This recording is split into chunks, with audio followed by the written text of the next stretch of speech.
அவருடைய ராஜ்யத்தில் சேர்ந்து கொள்வோமே.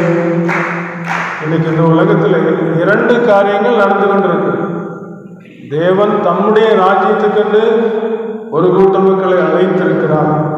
அழைக்கப்பட்டவர்கள் அநேகர், தெரிந்து கொள்ளப்பட்டவர்களும் சிலர் என்று சொல்லப்பட்டிருக்கிறது. ஆனால் சத்ருவானவன் என்ன செய்கிறான்? தேவனுடைய ராஜ்யத்துக்கு கூட்டம் சேர்க்க விடாதபடிக்கு அவன் தடுக்கிறதை பார்க்கட்டும். அதனால ஆண்டு சொல்றாங்க, முதலாவது தேவனுடைய ராஜ்யத்தோடைய நீதி தேடுங்கள், அப்போது வேலை அவங்களுக்கு கூட கொடுக்கப்படும். உலகத்துல எனக்கு என்னையா கிடைக்கும்? ஆண்டவரை பின்பற்றி போகிற எனக்கு என்ன கிடைக்கும்? தேவனுடைய ராஜ்யத்துல ஒரு இடம் கிடைக்கும். அது முதல்ல கிடைக்கும் போது இந்த உலகத்தினுடைய காரியங்கள் அதற்கு பின்னாக நிச்சயம் ஒன்று வாங்கின ஒன்று இலவசங்கிற மாதிரி பின்னால வந்து கொண்டே இருக்கையா. அந்த இயேசு சீக்கிரம் இந்த உலகத்துக்கு வருவார்னு சொல்லி வேதவசனம் பல திருஷ்டாந்தங்கள் மூலமாக நமக்கு சொல்லி இருக்கிறது. ஆனால் இந்த திருச்சபை என்ன செய்து கொண்டிருக்கிறது? மணவாளன் தங்களோடு கூட இருக்கும்போது தங்களுடைய தோழர்கள் நிச்சயமாக உபவாசிக்க மாட்டாங்க. மணவாளன் தங்களை விட்டு எடுபடும் நாட்கள் உபாசிப்பாங்க. ஏன்னு சொன்னா மணவாளன் எடுத்துக்கொள்ளப்பட்டு விட்டார். கலிலேய மனுஷரே, ஏன் வானத்தை அண்ணாந்து பார்த்து கொண்டிருக்கிறீர்கள்? உங்களுக்கு இயேசுவானது எப்படி எழுந்தருளிப்பானாரோ அப்படியே மீண்டும் நிச்சயம் வருவார். அப்ப இந்த உலகத்திலே வாழ்ந்த இயேசுக்கு சரித்திரம் கிமு கிபி என்று சொல்லி இரண்டாக பிரித்திருக்கிறது. நம்முடைய வாழ்க்கையும் பிரித்திருக்கிறது. இயேசுவை ஏற்றுக்கொள்வதாக இப்படி இருந்தேன். இயேசுவை கொண்ட பிறகு அந்த ஆண்டவருக்கு நான் கீழ்ப்படியாமல் இருக்கவில்லை, அந்த பரம தரிசனத்துக்கு நான் கீழ்ப்படியாமல் இருக்கவில்லை. அவள் என்னை பெற்ற விசுவாசத்தினால் பாவ மன்னிப்பையும் அவர்கள் பரிசுத்தாவையும் பரிசுத்தவாதங்களை பெற்றுக்கொள்ளும்படிக்கு நான் உன்னை அவளுக்கு அனுப்புகிறேன்னு சொல்லி பவுலை அனுப்பும்போது அது அனுப்பப்பட்டார். இன்னைக்கு இந்த திருச்சபையில நம்ம எல்லாரும் பக்தி விருத்தி அடையும்படியாக சிலரை அப்போஸ்தலராகவும் சிலரை ஊழியர்களாகவும் சிலரை போதகர்களாகவும் தேவன் ஏற்படுத்தி இந்த திருச்சபையில விசுவாசிகளும் வருவாங்க, அவிசுவாசிகளும் வருவாங்க. அவர்களை எப்படியாவது தடவியாகிலும் கண்டுபிடிக்கட்டும் என்று சொல்லி அவருடைய அன்பை இந்த உலகத்துக்கு வெளிப்படுத்தி சென்றிருக்கிறார். ஏன் இந்த பரலோகத்தை விட்டு இந்த தேவன் இறங்கி வர வேண்டும்? பரலோகத்தை விட்டு இறங்கி வந்த அந்த ஆண்டவர் என்ன சொல்கிறார்? பரலோகத்தில் இருக்கிற தேவனை அல்லாமல் வேற ஒரு இந்த பூமிக்கு என்ன இறங்கி வரல. அந்த பூமிக்கு வந்ததனுடைய நோக்கம் தேவன் தம்முடைய குமாரனை இந்த உலகத்துக்கு அனுப்பினை எதற்காக அனுப்பினால் ஆக்கணைக்குள்ளாக தீர்ப்பதற்காக அல்ல, அவர்கள் மூலமாக இந்த உலகத்தில் இருக்கிற மக்கள் ரட்சிக்கப்படுவதற்காகவே. இந்த ரட்சிப்பை குறித்து இந்த திருச்சபையில சிறு வயதிலிருந்து கேள்விப்பட்டு கொண்டே இருக்கிறோம். நல்லா சிறு வயதில் கேள்விப்படும் போது ஆவிக்குரிய பிரகாரமாக நடக்கிற கன்வென்ஷன் கூட்டங்களுக்கு செல்லும் போது இந்த உலகம் நமக்கு சொந்தமல்ல. இந்த உலகத்தில் ஒரு பரீட்சை எழுதுறது போல வாழ்ந்து கொண்டிருக்கிறோம். இந்த உலகத்தில் ஒவ்வொரு மனுஷனுக்கும் ஏற்றத்தாழ்வு உண்டு. பணக்காரர் இருப்பாங்க, ஏழை இருப்பாங்க, அழகுள்ளவங்க இருப்பாங்க, அழகில்லாதவங்க இருப்பாங்க, கற்பா இருக்கிறவங்க இருப்பாங்க, சோப்பா இருப்பாங்க, அரசாங்க வேலை பார்க்குறவங்களும் இருப்பாங்க, சாதா கம்பெனியில் வேலை பார்க்குறவங்களும் இருப்பாங்க, வசதி உள்ள அந்தஸ்து உள்ள ஜமீன்களும் இருப்பாங்க, ராஜாக்களும் இருப்பாங்க. ஆனால் எல்லாரும் மனுஷன் தான். எல்லாருக்குள்ள ஒரே ரத்தம் தான் ஓடுது. அந்த ஒரே ரத்தத்தினாலே தோன்ற பண்ணி இந்த உலகத்தில் மனிதர்கள் அவருக்குள்ள அசைய அவர்களுக்குள்ளே வாழ இந்த உலகத்தில் ஒரு வாய்ப்பு கொடுத்துருக்கு. ஒரே ஒரு வாழ்க்கை தான். திரும்பி இந்த உலகத்துக்கு வர முடியுமா? வர முடியாது. இந்த திருச்சபையில் ஒரு மனுஷன் வாழ்ந்துகிட்டு இருந்தான்.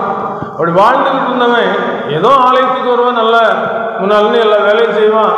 ஆனால் மனம் திரும்பல, பாவம் அறிக்கை செய்யல, ரட்சிக்கப்படலை, கர்த்தருக்குள்ள இந்த இருதயத்தை ஒப்பு கொடுக்கல, உள்ள ஒரு ஆத்மா விலை மதிக்க முடியாத ஆத்மா இருக்கிறத அவன் நினைச்சு கூட பார்க்கல. மறுமையில ஒரு வாழ்க்கை உண்டு என்பதை நினைச்சு பார்க்கல. இயேசு கிறிஸ்துவனுடைய ராஜ்யம் இந்த உலகத்திலே எப்பொழுது கொண்டு வந்தது? யோவான் காலம் முதல் இந்த பரலோக ராஜ்யம் பலவந்தம் பண்ணப்படுகிறது. பலவந்தம் பண்ணுகிறவர்கள் அதை பிடித்துக்கொள்ள. நீங்க பலவந்தம் பண்றீங்களா? இந்த தேவனுடைய ராஜ்யத்தில் எனக்கு ஒரு இடம் வேண்டும் என்று சொல்லி நீங்க பலவந்தம் பண்றீங்களா? பலவந்தம் பண்ணுனா என்ன செய்யலாம்? அந்த இடத்த பிடித்துக்கொள்ளலாம். இந்த மனுஷன் இந்த உலகத்தில் வாழ்ந்து திடீரென்று ஒரு சூழ்நிலையினால மரணத்தை சந்தித்தான். மரித்த பிறகு அவன் ஆபிரகாம் மடியிலே லாசரு கொண்டு போய் விடப்பட்டான். ஐஸ்வர்யவான் பாதாளத்தில் வேதனைப்பட்டான்னு சொல்லி இயேசு கிறிஸ்து இந்த உலகத்தில் வாழும்போது ஒரு ஓமை சொன்னாரே, அதே போல அவர் பாதாளத்தில் போய் கொண்டு போய் விடப்பட்டான். அக்னி கடல்ல அழிஞ்சிடான். அக்னி அவன் அவியாமல் வேதனைப்படுறது. ஐயோ புழு போல துடிக்கிறேன்னு என்ன சொல்லி வருத்தப்பட்டு, இயேசுவே எனக்கு பரலோகம் தானே வேணும், நான் திருச்சபையில் நல்லா ஆராய்ச்சினேன், பரலோகத்தில் ஒரு இடம் தாங்கன்னு சொல்லி அவன் கூப்பிட்டுக்கிட்டே இருந்தான். ஆண்டவரை இறக்கப்பட்டு என்ன செஞ்சார், தேவர்களை அனுப்பி கூப்பிட்டு வந்து ரொம்ப சத்தப்பட்ட மாதிரி இருக்க, பரலோகத்தை பார்க்கட்டும் அப்படின்னு சொல்லி மதித்த பிறகு அவன் பரலோகத்துக்கு கூட்டாச்சு. பரலோகத்துக்கு போய் நிற்கிறான், பார்க்குறான். பரலோகத்துக்கு போனவனே பெண் சிங்காசனத்தில் தேவாதி தேவன் மகிமையுள்ளவராக வெற்றி இருக்கிறான். கொடாகொடி தூதர்கள் போற்றி புகழ்ந்து பாடிக்கொண்டிருக்கிறார்கள். பரிசுத்தவான்கள் தங்கள் கிரீடத்தை கலந்து வைத்து அவரை பணிந்து தேவனாய் கர்த்தர் பரிசுத்தர் பரிசுத்தர் பரிசுத்தர் சொல்லிக் கொண்டு இருக்கிறார்கள். பார்க்கிற பிரகாசமா இருக்கு, பட்டணமா இருக்கு, ஏகப்பட்ட இடங்கள் இருக்குது. ஆண்டு சொல்லியிருக்காரு, நான் போய் உங்களுக்கு ஒரு ஸ்தலத்தை ஆயத்தம் பண்ண போகிறேன், ஆயத்தம் பண்ணின பின்பு என்று சொல்லியிருக்கிறார். அப்படி அந்த இடத்துல நிறைய காரியங்களை பார்க்கும் பொழுது அவனுக்கு சந்தோஷமா இருக்கும். ஆகா நரகத்தில் தப்பிட்டேன்னு சொல்லி சந்தோஷப்படுகிறான். இது சந்தோஷப்பட்டவுடனே அங்க எல்லாரும் பிரகாசமா இருக்கிறாங்க, அழகழகா இருக்கிறாங்க, ஜோதியா ஜொலிக்கிறாங்க. அப்படி ஜொலித்து கொண்டு இருக்கிறது பார்க்க ரொம்ப சந்தோஷம். தப்பி எவ்வளவு குளுமையா இருக்கு, எவ்வளவு இனிமையான இடமா இருக்கு, எவ்வளவு பிரகாசமா இருக்கு. பரலோகத்துக்கு இருக்கிற கேள்விப்பட்டது கொஞ்சம் அப்படின்னு சொல்லி ரொம்ப சந்தோஷப்பட்டு நிற்கும்போது திடீர்னு தன்னை பார்க்கிறான். அவன் அழுக்கு நிறைந்தவனாக இருக்கிறான். கரை திரை ஒன்றும் இல்லாமல் மாசற்றதும் பிழையற்றதுமான சபையாக தமக்கு முன் நிறுத்தி கொள்வதற்காக ஒப்பு கொடுத்தார். கரை இருக்கக்கூடாது, பிழை இருக்கக்கூடாது, திரை இருக்கக்கூடாது, சுத்திகரிப்பு. சுத்திகரிப்பு தான் திருச்சபையில இயேசு கிறிஸ்து 2000 ஆண்டுகளுக்கு முன்பதாக ஒல்கதா மேட்டுக்கு சென்று தேவனுக்கு சமமாயிருப்பதை கொள்ளையாடின பொருளாக எண்ணாமல் தம்மை தாமே வெறுத்து அடிமையை தூர்படுத்தி மனுஷ சாயலானா சிலுவையின் மரண பரியந்தம் தம்மை தாழ்த்தினார். யாரெல்லாம் அவர் நோக்கி பார்க்கிறாங்களோ, பூமியின் எல்லையெங்கும் உள்ளவர்களே என்னை நோக்கி பாருங்கள், அப்பொழுது ரட்சிக்கப்படுவீர்கள். நாங்கெல்லாம் வாலிப நாட்கள்ல இந்த ரட்சிப்பு எப்படி கிடைக்கும்னு சொல்லி குலசேகரப்பட்டினம் கடற்கரையில் போய் அங்க போய் தனியாக உட்கார்ந்து ஜோம் பண்ணி பைபிளை தூக்கிட்டு போய் ஆராய்ச்சி செய்து இந்த ரட்சிப்பு எப்படி கிடைக்கும், இருதயத்தை சோதிக்கிற ஆண்டவர் பாதாளமும் அழிவும் கர்த்தரின் கண்களுக்கு ஒன்றதாக பிரத்யட்சமா இருக்க மனுபுத்தருடைய இருதயம் அதிக பிரத்யட்சமா இருக்கும் அல்லவா. நம்ம செய்யறது யாருக்கும் தெரியாதுன்னு நினைப்போமா? இந்த வாலிமை அழுக்கா இருந்து பார்த்தோன்னே எங்கேயாவது ஒளிஞ்சிக்கலாம்னு சொல்லி பார்த்தோம். ஒளியறதுக்கு இடம் இல்லை, எல்லாம் வெட்ட வெளிச்சம், மனசுல உள்ள பாவம் அப்படி முன்னால வந்து நிற்குது. பார்த்தான், அவனே குதிச்சு என்னதான் நரகத்துக்கு போச்சு. நம்ம எந்த நிலைமையில இருக்கிறோமோ அந்த இடத்துக்கு தான் நம்ம கொண்டு போய் விடப்படும். 1ஆப்பு படிக்கிறவங்க கொண்டு 10ஆப்புல கொண்டு வைப்பாங்களா? 1ஆப்பு படிச்சவன் 2ஆப்பு தான் போகணும், பாஸ் பண்ணாதான். 8ஆப்பு படிச்சவன் 9ஆவது போகலாம், 9ஆவது படிச்சவன் 10ஆவது போகலாம். அவரவன் தன் தன் வரிசைன்னு சொல்லி சொல்லப்பட்டிருக்கு. அப்ப இந்த திருச்சபையில நம்ம எல்லாரும் என்ன செய்கிறோம், சுத்திகரிப்பை பெற்றுக்கொண்டவர்களாக பொதுவான திருச்சபை என்று சொல்லப்படுகிற இந்த பரிசுத்த இடத்துக்கு எடுத்துக்கொள்ளப்படுவதற்கு நம்ம எல்லாருக்கும் முதல்ல ஆண்டவர் செய்கிறார், தாழ்மையை கற்றுக் கொடுக்கிறார். பெருமையுள்ளவர்களுக்கு தேவன் எதிர்த்து நிற்கிறார், தாழ்மையுள்ளவர்களுக்கோ கிருபை அளிக்கிறார். அவர் மகா பரிசுத்தமுள்ள ஆண்டவர், அவரை நம்ம நெருங்கி பார்க்க முடியாது. அவருடைய மகிமையை கண்டோம், அது பிதாவுக்கு ஒரே பிதாவுடைய மகிமைக்கு ஏற்ற மகிமையாக இருந்தது. அவர் தமக்கு சொந்தமானதை வந்தார், சொந்தமானவர்கள் அவரை ஏற்றுக்கொள்ளவில்லை. ஒரு நாள் ஒரு வாலிபன் நன்றாக படித்து முடித்து விட்டு ஒரு பட்டணத்துக்கு வேலை பார்ப்பதற்காக போனான். அப்படி வேலை பார்க்க போனவன் அங்கே ரொம்ப நல்லா டிப் டாப்பாக கோட்டுக்கிட்டலாம் போட்டு போனான்ல, கிராமத்துலேருந்து போயிருக்கான். போன உடனே அங்கே போய் ஒரு போக வேண்டிய இடத்துக்கு போயிட்டான். அந்த கல்லூரி வளாகத்துக்குள்ளே போனவுடனே அங்கே ஒருத்தர் லுங்கி கட்டியிருந்தார். உடனே இவன் இந்த பெட்டியை அவர்கிட்ட கொடுத்து இப்போ அது வரைக்கும் கொண்டு வாங்கன்னு சொல்லி அவர் தலையில் தூக்கி விட்டான். தூக்கி விட்டவொடனே அவர் கொண்டு போகிறார். கொண்டு போய் வைக்க வேண்டிய இடத்துல வச்ச உடனே காசு கொடுக்கான். காசு வேண்டான்ட்டு சரின்ட்டு எல்லாரும் இன்டர்வியூக்கு வர்றதுமா வந்து இருந்தாங்க. கடைசியில் இன்டர்வியூ ஆரம்பிக்கிற நேரம் வந்துச்சு. எல்லாரும் வரிசையாக போகிறாங்க, இவனும் போகிறான். போகிற நேரத்தில் பார்க்குறான், யார் தலையில அந்த பெட்டி தூக்கி வச்சோமோ அவர் தான் இன்டர்வியூ பண்ணிட்டு இருக்கிறார். பாருங்க, இந்த இயேசு கிறிஸ்து ஒரு சாதாரணமான ஒரு தோற்றத்தோடு கூட உங்களை என்னை தேடி வந்திருக்கிறார். தேடி வந்து ஆண்டவருக்கு இடம் கொடுத்திருக்கிறோமா?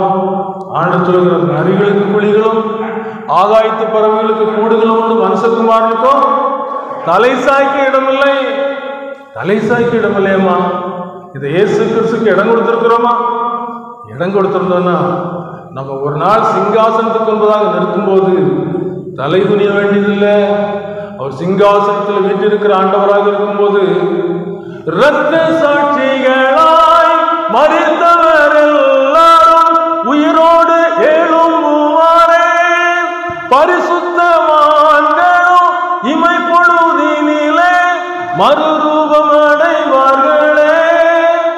இன்னைக்கு இரத்த சாட்சிகளாக கொல்லப்படுகிறாங்க ஏராளமானவர்கள். இயேசு பிறந்த பொழுது ஏராளமான குழந்தைகள் கொல்லப்பட்டாங்க. அதுக்கு பிறகு இயேசுவின் சுவிசேஷத்தை எங்கும் போய் சொன்னவங்க ஒரு பெரிய நெருக்கடி உண்டாச்சு. ஆதி அப்போஸ்தலர் திருச்சபையில வசனத்தை பிரசங்கிட்டாங்க. ஏன்னு மனுஷனை பிரியப்படுத்தல, மனுஷனை பிரியப்படுத்தி ஊழியம் செய்யலை. தேவனுக்கு கீழ்ப்படிதான் எங்களுக்கு முக்கியம்னு சொல்லிட்டாங்க. எல்லாத்தையும் தட்டி விட்டாங்க. பதவி அந்தஸ்து எல்லாத்தையும் தட்டி விட்டு சுவிசேஷத்தை சொல்லணும். ஏன்னு சொன்னா ஒரு நாள் தேவனுடைய சமூகத்தில் சிங்காசனத்துக்கு முன்பாக நிற்கணும். நிற்கிறதுக்கு யாரெல்லாம் இருப்பாங்க? இரத்த சாட்சிகள் இருப்பாங்க, பரிசுத்தவான்கள் இருப்பாங்க. நான் நிற்க முடியுமா? இந்த உலகத்தில் நிற்கிறதுக்கு என்ன தகுதி? இயேசுவின் மீட்பை அடைந்தவர்கள், இயேசுவின் மீட்பை அடைந்தவர்கள் ஆசனமிருந்து ஜெயகீதம் பாடுவார்கள். ஆசனமிருந்து ஜெயகீதம் பாடுவார்கள். என்ன சுகம் ஆக என்ன சுகம், என் ரட்சகரின் சமூக பேரானந்தம், பரமானந்த மோட்ச சுகானந்தம், அதை பெற்று அனுபவித்தால் என்ன சுகம். இந்த காலங்களில் கொஞ்சம் கிட்டத்தட்ட நம்ம நெருங்கி வந்துட்டோம். பார்த்துருங்க, ஆண்டவர் சொன்னது போல எப்படி அந்த இயேசுவானவர் எழுந்தருளி போனாரோ அப்படியே மீண்டும் வருவார்னு சொன்ன அந்த வார்த்தைக்கு இணங்க ரொம்ப கிட்ட வந்துட்டோம். அப்படி கிட்ட வரும்போது இயேசு கிறிஸ்து அந்த நாட்களில் மனுஷகுமாரனுடைய வருகை எப்படிப்பட்டதாக இருக்கும் என்று சொல்லும்போது லூக்கா எழுதின சுவிசேஷம் 17ஆம் அதிகாரத்தில் சில காரியங்களை சொல்லிட்டு 32ஆம் வசனத்தில் ஒரே ஒரு வார்த்தையில் சொல்றாரு, லோத்தின் மனைவியை நினைத்துக் கொள்ளுங்கள். லோத்து யாரு? சோதோம் குமார பட்டணத்தில் குடியிருந்தார். அவருக்கு ஒரு மனைவி 2 பிள்ளைங்க இருந்தாங்க. அவர் குடியிருந்த பட்டணத்தில் குடும்பக்காரங்க நிறைய இருந்தாங்க.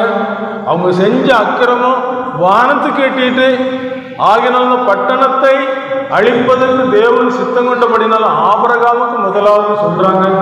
சொல்லும்போது இந்த ஆபிரகாம் 10 நீதிமான் வரைக்கும் கெஞ்சி கேட்டு பரிந்து பேசி இந்த சம்பாஷணை முடிந்து விட்டது. தூதர்கள் அனுப்பப்படுறாங்க அந்த பட்டணத்தை கவிழ்த்து போடப்படுவதற்கு. அப்படி கவிழ்த்து போடப்படுகிற ஒரு காலம் வரும்போது நீதிமானாகி லோத்துவை ரட்சித்திருக்க என்று சொல்லப்பட்ட வார்த்தையின்படி அந்த நீதிமானாகி லோத்து என்ன செய்யறான்? ஆண்டவமாரே, இதுவரைக்கும் வந்துட்டீங்க என்று சொல்லி அவர்களை உபசரிக்கிறான், ஏற்றுக்கொள்கிறான். நாங்கள் பட்டணத்தில் தங்கும், வழியில் தங்கும்னு சொல்லும்போது என் வீட்டுக்கு வாங்கன்னு சொல்லி வீட்டுக்கு கூப்பிடுறான். எல்லாரும் சூழ்ந்து கொள்றாங்க. ஒரு பெரிய பாவத்தை செய்வதற்கு அவங்க என்ன செய்யறாங்க? வீட்டை சுத்திட்டாங்க. வீட்டை சுத்தும் போது அந்த தூதர்கள் சொல்றாங்க, இந்த பட்டணத்தை அழிக்க போகிறோம், உனக்கு யாரெல்லாம் உண்டு அவ்வளவு கூட்டு புறப்படு. இந்த பட்டணத்துல இருக்கிறாங்க. இருந்தாச்சுன்னா பட்டணம் கவிழ்க்கப்படும். அப்ப நீ என்ன செய்வான்? சீக்கிரம் வருவாரே மன்னவன் இயேசுவே, மகிமையிலே பார்க்க போகிறோம். சீக்கிரம் வருவாரே மன்னவன் இயேசுவே, மகிமையிலே பார்க்க போகிறோம். மின்னல் போல் பிரகாசிக்குமே இயேசுவின் வருகையிலே, மின்னல் கிழக்கிலிருந்து மேற்கு வரை ஆயத்தமாயிருப்பவர்கள் அவருடனே பறந்திடுவார். ஆயத்தமாயிருப்பவர்கள் அவருடனே மறைந்திடுவார். சீக்கிரம் வருவாரே மன்னவன் இயேசுவே, மகிமையிலே பார்க்க போகிறோம். சீக்கிரம் வருவாரே மன்னவன் இயேசுவே, மகிமையிலே பார்க்க போகிறோம். இந்த லோத்தனுடைய காலம் இன்னைக்கு நிறைவேறி இருக்கா? இயேசு கிறிஸ்து வரும்போது இப்படிலாம் நடக்கும். லோத்தினுடைய காலத்தில் நடந்த போல இருக்கும். என்ன செஞ்சாங்க? கையை பிடிச்சு இழுத்து, நீ சீக்கிரமா தப்பி ஓடு, நீ மலைக்கு ஓடிப்போம், ஜீவன் தப்ப ஓடு. இன்னைக்கு நம்ம ஜீவன் எவ்வளவு முக்கியம் தெரியுமா? ஒரு மாடு வருதுன்னா அந்த மாட்டை ஏற்றணும் போவோமா? போக மாட்டோம். ஐயோ மாடுன்னு சொல்லி பயந்துருவோம். பஸ்ஸில் டிரைவர் போயிட்டு இருக்கும்போது ஒரு பிரேக் அடிக்கும்போது சோப்புலேட் எரியும், நம்ம ஸ்டெடி ஆயிடுவோம், நமக்கு அடிக்கடி வந்துடக்கூடாது. எவ்வளோ எச்சரிக்கையாக இருக்கிறோம். உலகத்தில் மனுஷகுமாரன் வரப்போகிறார். மனுஷகுமாரன் வல்லமையோடு வரப்போகிறார். ஆண்டவர் ஏற்றுக்கொண்ட புதுசில் ரொம்ப ஜெபம், ஆண்டவரை துதிப்பேன், துதித்து கொண்டிருக்கும் போது ஆண்டவருக்கு ஒரே ஒரு ஜெபம் நாளும் பண்ணிட்டு இருந்தேன். ஆண்டவரே, நீங்க இந்த உலகத்துக்கு வரப்போறீங்க, உங்களை நான் பார்க்கணும், உங்களை பார்க்கணும்னு சொல்லி ஜெபம் பண்ணேன். ரொம்ப நேரம் ஜெபம் பண்ணேன், விடிய வரைக்கும் ஜெபம் பண்ணேன். ஜெபம் பண்ணிக்கிட்டு இருக்கும்போது அப்படி ஜெபம் பண்ணிக்கிட்டே அப்படி தூங்கிட்டேன். தூங்கினா ஒரு செகண்ட் அந்த காட்சி தெரிஞ்சு வந்துருங்க. மனுஷகுமாரன் வானத்திலே தோன்றி இருக்கிற அந்த காட்சியை கண்ட உடனே பெரிய ஒரு சந்தோஷம், ஒரு பெரிய ஒரு சந்தோஷம். கோடா கோடி தூதரோடு வருவார், கோடா கோடி தூதரோடு வருவார். பூகோளம் நடுங்கிடுமே, வானலோகம் கணித்திடுமே, பூகோளம் நடுங்கிடுமே, வானலோகம் கணித்திடுமே. மகிமையா தோன்றார் வந்துருங்க. வெளிப்படுத்தல் சொல்லியிருக்கு, அவருடைய கோபாக்கினின் மகாநாள் வந்துவிட்டது, அவருடைய சந்நிதிக்கு முன்பதாக மலைகளை குண்டுகளை மறைத்துக் கொள்ளும் சொல்லி ஒழித்துக் கொள்ள ஓடுவாங்களாம். ஐயா, அவருக்கு முன்பதாக யார் இருக்க முடியும்? லோத்தினுடைய காலம், நோவாவின் காலம், எச்சரிப்பு. ஏன்னு சொன்னா கைவிடப்பட்டு போயிடும். எத்தனையோ ஓமைகள் ஆண்டு சொல்லியிருக்கிறேன். கைவிடப்பட்டாங்க, நினைஞ்சாங்க. ஆண்டவரே ஆண்டவரே எங்களுக்கு திறக்க வேண்டும். இன்னைக்கு உங்க இருதயத்தை தட்டுறாரு, திறந்து கொடுத்துருக்கிறீங்களா? இருதயத்தை திறந்து கொடுத்துருக்கிறீங்களா? இருதயத்தை திறந்து கொடுத்தவங்க உள்ள பலாத்காரம் வர முடியாது. ஒரு ஊர்ல ஒரு பஞ்சாயத்து தலைவர் இருந்தார். அவர் தலைவருக்கு ஒரு பையன் இருந்தான். இந்த பஞ்சாயத்து தலைவர் நல்ல ஒரு நேர்மையானவர், நியாயமானவர். யோபு சொல்றாருல, தன்னுடைய உத்தமத்தை குறித்து சொல்றாருல, அதே போல நல்ல உத்தமான ஒரு மனுஷன். அவருக்கு ஒரு பையன் இருந்தான். இந்த பையன் எல்லாராலும் செல்லப்பிள்ளையாக காணப்பட்டான். இப்படி செல்லப்பிள்ளையாக காணப்படும் போது எல்லாரும் செல்ல கொடுத்தாங்க. பிரசிடண்ட் பையன், பஞ்சாயத்து தலைவர் பையன் சொல்லி அப்படியே வளர்ந்தான். எல்லாருக்குள்ளயுமே சிறு வயதிலிருந்து இந்த பாவம் ஊறிப்போன ஒன்றாக இருக்கு. என் தாய் என்னை பாவத்தில் கற்பந்தரித்தார் என்று சொன்ன அந்த வார்த்தையின்படி இந்த சின்ன வயசுலேருந்து அவனுக்கு சில தீமையான காரியங்கள் இருந்து கொண்டே இருந்துச்சு. வாலிபனானா தாப்பையன் பஞ்சாயத்து தலைவர்னு சொன்னவனே இஷ்டம் போல வாழ ஆரம்பிச்சான். தவறுகள் நிறைய செய்தான். செஞ்ச உடனே ஊருக்காரங்க பார்த்தாங்க, இப்படிலாம் பண்ணிட்டு போறான், தகப்ப நல்ல மனசு எல்லாம் இப்படி அநியாயம் பண்றானு, இப்படி அக்கிரமம் பண்றான்னு சொல்லி அவனுக்கு கண்டிச்சு பார்த்தாங்க, சொல்லி பார்த்தாங்க, கேட்கல. கடைசியில் இனி சொல்லிட வேண்டிதான் அப்படின்னு சொல்லி சொல்ல ஆரம்பிச்சாங்க. சொன்ன உடனே தகப்பன்னு பார்த்தா, என்னப்பா நீ நல்ல பையன்னு சொல்லி நினைச்சேன், உன்னை பத்தி இப்படிலாம் செய்தி வருத, என்ன நீ மறந்துருப்பா, நம்ம மக்கள் நல்ல மக்கள் நீ நல்லா வச்சுக்கிடுவாங்க. எத்தனையோ புத்திமதி சொல்லியும் கேட்கல. கடைசியில் பிடிச்சி கட்டி வச்சுட்டாங்க. சொல்லிட்டாங்க, கட்டி வச்சுட்டாங்க. இனி கட்டி வச்சுருவோம். கட்டி வச்ச பிறகு சொல்லி உங்கள் பையனை கட்டி வச்சிட்டோம், இப்படிலாம் தப்பு பண்ணதுனால கட்டி வச்சிட்டோம் என்று சொன்ன உடனே அவர் வந்தார். ஊர் மக்களையும் பார்த்தாரு, இவனையும் பார்த்தாரு. என்னப்பா அவனை எத்தனை தடவை சொன்னேன், நீ கேட்கலையப்பா. ஒரு கல்லு கிடந்துச்சு, கல்லில் தான் தலையை வச்சு முட்டி முட்டி ஆடுதான், நீ கேட்கலையே அப்படின்னு சொல்லி. ஏசாயா 26ஆம் அதிகாரம் 21ஆம் வசனம் சொல்லுது, இதோ பூமியினுடைய குடிகளின் அக்கிரமங்களின் நிமித்தம் அவர்களை விசாரிக்கும்படி கர்த்தர் தம்முடைய ஸ்தானத்திலிருந்து புறப்பட்டு வருவார். பூமி தன் இரத்த பலிகளை வெளிப்படுத்தி தன்னிடத்தில் கொலை செய்யப்பட்டவர்கள் இனி மூடாதிருக்கும். பூமியில் அக்கிரம் பெருகொண்டே இருக்கிறது. தாப்பி வந்தாரு, முட்டி முட்டி ரத்தம் வந்தவொடனே தன்னால் அவுத்து விட்டுட்டாங்க. இதே போல பரலோகத்தின் தேவன், நம்மை படைத்த தேவன் மனுஷனை படைக்கும் பொழுது அவர் சுவாசத்தை ஊதினார். மனுஷன் ஜீவாத்மாவானான். ஆனால் ஒரு செகண்ட்ல சாத்தான் வந்து செய்யக்கூடாது என்று சொன்னதை செய்யும்படி செய்ய வைத்து அந்த ஆத்மாவிலே சாவை கொண்டு வந்து விட்டு விட்டான். உயிருள்ளவன் என்று சொல்லி பெயர் கொண்டிருந்தும் செத்தவனாயிருக்கன்னு சொல்லி சொல்லப்படுகிறபடி ஒரு சாவை கொண்டு வந்து விட்டான். ஆத்மாவில் கரை, ஆத்மாவில் சுத்திகரிப்பு இல்லை. தேவன் பரிசுத்தம், பரிசுத்தம் இல்லாமல் ஒவ்வொரு தேவனத்தில் செல்ல முடியாது. தேவன் நம்மை அசுத்தத்திற்கு அல்ல, பரிசுத்தத்திற்கே அழைத்திருக்கிறார். இன்னைக்கு தண்ணீர்ல அந்த தாமரை இலை அப்படி மேலே வந்து நிற்கும்போது தண்ணி அதில் அப்படி தவறுமே தவிர அது ஒட்டாது. இன்னைக்கு கடல்ல மீனை பிடிக்கும்போது அது கடலெல்லாம் உப்பா இருக்குது, உப்பு தண்ணியா இருக்குது. ஆனால் அந்த மீனுக்குள்ள உப்பு இல்லை. இன்னைக்கு மனுஷனுடைய மனது எப்படி இருக்குது? சுத்திகரிப்பு இருக்குதா? ஒரு பாவ மன்னிப்பு இருக்குதா? பாவ மன்னிப்பின் நிச்சயத்தை பெற்றுக்கொள்ள வேண்டும். பரலோகத்தில் நீ பெற வேண்டும். பாவ மன்னிப்பின் நிச்சயத்தை பெற்றுக்கொள்ள வேண்டும். பரலோகத்தில் ஓரிடம் நீ பெற வேண்டும். இயேசு தருகிறார், இன்று தருகிறார். இயேசு தருகிறார், இன்று தருகிறார். அதற்காகத்தான் சிலுவையிலே ரத்தம் சிந்திவிட்டார். அதற்காகத்தான் சிலுவையிலே ரத்தம் சிந்திவிட்டார். சிலுவையில் ரத்தம் சிந்தி நமக்கு ஒரு கரையத்தை கொடுத்து விட்டார். நம்ம இலவசமாக பெற்றுக்கொண்ட அந்த ரட்சிப்பை இன்னைக்கு என்ன செய்யற சாத்த ஈஸியாக தட்டிட்டு ஏதோ ஒன்றை காமிச்சு நம்முடைய காரியங்கள்ல ஒரு வஞ்சனை செய்து விடுகிறோம். அதனால இயேசு கிறிஸ்து உலகத்தில் வருகை குறித்து சொல்லும் போது சீசர்லாம் வந்து கேட்கிறேன், ஆண்டவரே நீங்க சொல்றீங்களே இந்த உலகத்தின் முடிவுக்கும் உடைய வருகைக்கும் என்ன அடையாளம்? அப்போ வரிசையை சொல்லிட்டு வரும்போது ஒரே ஒரு வார்த்தை சொல்லு, நமக்கு சொல்ற வார்த்தை, வஞ்சிக்கப்படாதீர்கள்.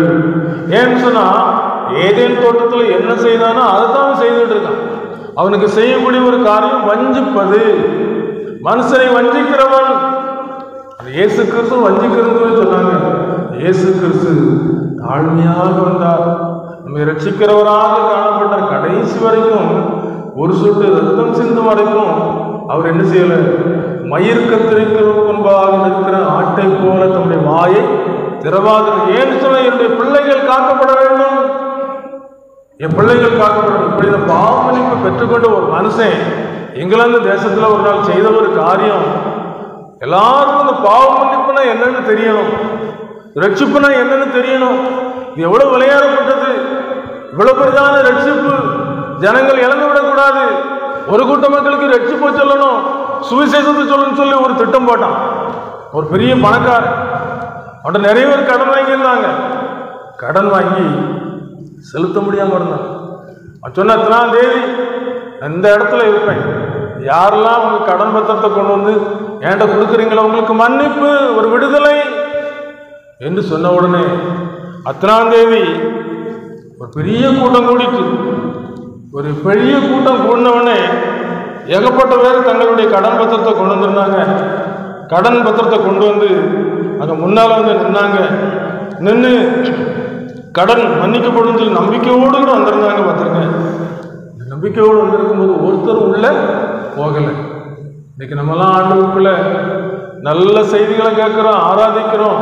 வந்த உடனே சபையில் குருவாரம் அல்லது சபை ஊழியரோ ஜபம் தொடங்கும் போது சொல்லுது, நமக்கு பாவம் இல்லை என்போமானால் நம்மை நாமே வஞ்சிக்கிறவர்களாக இருக்கும், சத்தியம் நமக்குள்ள இராது என்று சொல்லி ஒரு பாவரிக்கை ஜெபத்தை செய்ய சொல்லி அந்த பாவத்தில் கடைசியில் மன்னிப்பும் கேட்டு நமக்கு ஒரு ஆராதனை வைத்து நம்ம ஆண்டவரை ஆராதிக்கக்கூடிய ஒரு சிலாக்கியத்தையும் இத்தனை ஒரு பெரிய ஒரு கிருபைகளை நமக்கு என்ன செய்ய ஆண்டவர் தந்திருக்கிறார். அப்போ அத்தனை பெரிய கிருபைகளையும் செய்வதற்கு நாம் செய்ய வேண்டிய முதல் காரியம் என்ன? ஒரு மன்னிப்பு தேவை. என்று நம்ம எல்லாரும் தேவனுடைய சத்தத்துக்கு கீழ்ப்படியாமல் போனபடினால, அவருடைய கோபாக்கனை நமக்கு வந்தபடினால, அந்த கோபாக்கனின் கலசத்தில் இயேசு பானம் பண்ணார். பிதாவே, இந்த பாத்திரங்களை நீங்க கொடுவா, நீங்க படி செய்யும், ஆகியும் என் சித்தத்தின்படி அல்ல உங்களுடைய சத்தத்தின்படி ஒப்பு கொடுத்தார். இந்த மனுஷன் செஞ்சாரு, அழைப்பு கொடுத்திருந்தாரு, ஒருத்தரும் உள்ள போல, எல்லாரும் வெளியே இருந்தாங்க. 2 வயசானவங்க தூர இடத்துல வந்திருந்தாங்க. ஐயா, கடன் மன்னிக்கிற இடம் இதானே? ஆமா, இந்த இடம் தான். ஒரு கூட்டமா இருக்கிறீங்களே, யாருக்காவது மன்னிக்கப்பட்டிருக்கா? இல்ல, மன்னிக்கப்படல. ஏன் மன்னிக்கப்படல? ஒருத்தரும் உள்ள போகல. அப்படியா? ஒருத்தரும் உள்ள போகல. உள்ள போனாதான் மன்னிப்பு கிடைக்கும். இவங்க 2 வயசானவங்க நிறைய கடன் வாங்கி செலுத்த முடியல. உள்ள போயிடும், மன்னிச்சாலும் சரி, பிடிச்சி வச்சாலும் சரி அப்படின்னு சொல்லி உள்ள போயிட்டாங்க. போன உடனே அந்த கடன் மன்னிக்கிறவர் ரொம்ப சந்தோஷப்பட்டு எழும்பி வாங்க வாங்க வாங்கன்னு சொல்லி பத்திரத்தை வாங்கி ஒரு பச்சை மையை போட்டு அதை கோடை போட்டு கிழிச்சிட்டாரு. அங்கே ஒரு மன்னிப்பு கொடுத்தாரு. உடனே இவங்க ரொம்ப சந்தோஷப்பட்டாங்க. உண்மையாக தான் இருந்திருக்குது ரட்சிப்பு, உண்மையாக தான் இருந்திருக்கு மன்னிப்பு என்று சொல்லி வெளியே போனாங்க. கொஞ்சம் பாருங்க, இன்னும் கொஞ்சம் டைம் இருக்கு, வெளியிருந்து யாராவது உள்ள வர்றாங்கன்னு பாப்போம்னு சொல்லி உட்கார வச்சுட்டாங்க. உட்கார வச்சவங்க வெளியே இருக்கவங்க பார்த்தாங்க தெரியுமா? என்ன நினைச்சாங்கன்னா, வசமா போய் மாட்டிக்கிட்டாங்க, ரொம்ப நல்ல வேலை போகலன்னு நினைச்சிட்டாங்க. அவங்க திருப்பி வெளியே வந்தாங்க, பார்த்துருங்க, எவ்வளவு சந்தோஷம் தெரியுமா? என்ன என் ஆனந்தம், என்ன என் ஆனந்தம் சொல்லக்கூடாதே. என்ன என் ஆனந்தம், என்ன என் ஆனந்தம் சொல்லக்கூடாதே. மன்னங்கிரிக்கும் என் பாவத்தை எல்லாம் மன்னித்து விட்டாரே.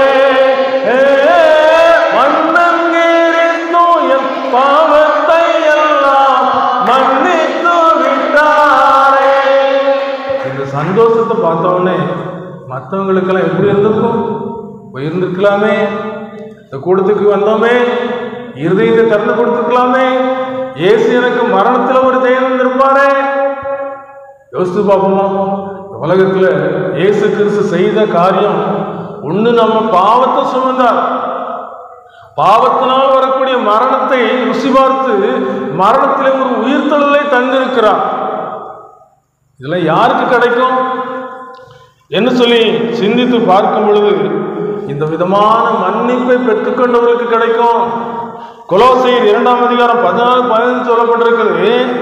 நமக்கு எதிரடையாகவும் கட்டளைகளால் நமக்கு விரோதமாகவும் இருந்த கையெழுத்தை குலைத்து அதை நடுவிலராதபடி எடுத்து சிலுவையின் மேல் ஆணி அடைத்து துரைத்தனங்களையும் அதிகாரங்களையும் உரிந்து கொண்டு வெளியரங்கமான கோலமாக்கி அவைகள் சிலுவையில் வெற்றி சிறந்தார்.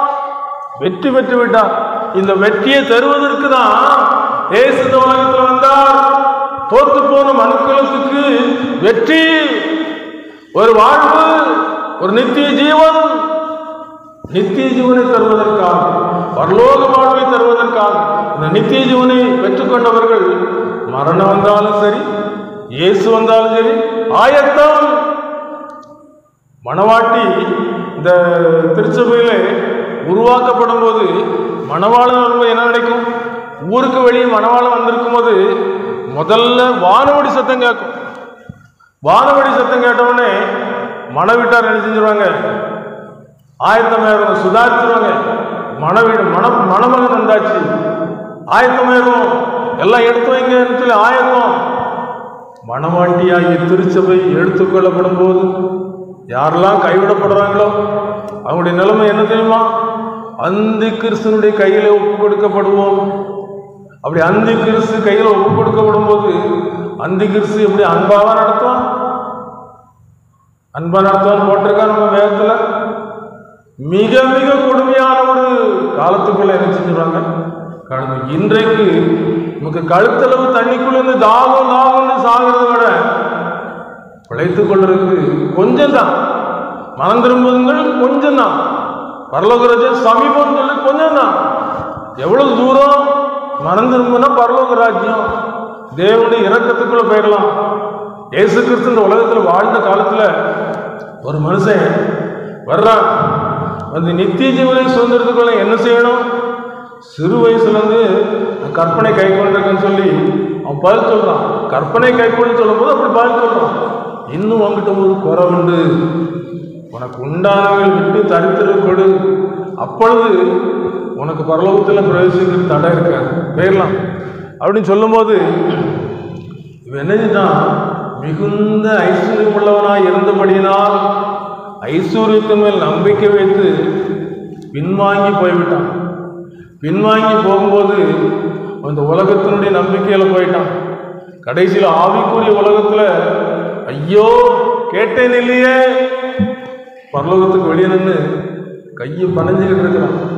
நம்ப வேண்டாம் நம்ப வேண்டாம் இந்த பொய்யுலகை நம்ப வேண்டாம், நேசம் காட்டி துரோகம் செய்யோ, நேசம் காட்டி துரோகம் செய்யோ இந்த பாடுலகை நம்ப வேண்டாம், இந்த பாடுலகை நம்ப வேண்டாம்.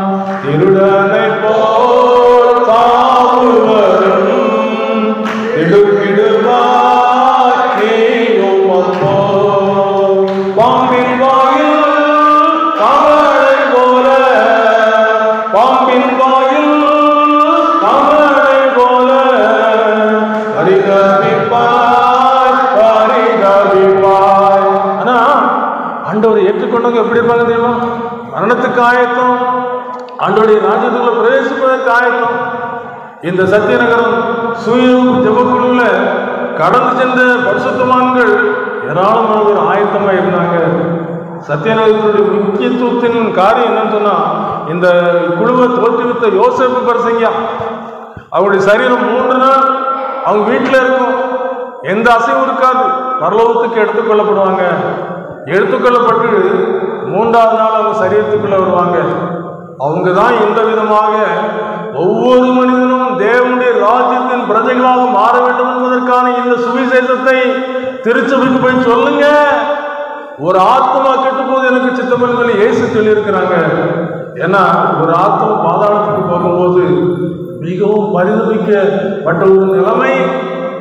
செய்ய வேண்டும் ஒரே ஒரு காரியம், இயேசுநாதர் பாதம் தேடு, மீட்பையின்றே பெற்றுக் கொள்வாய்.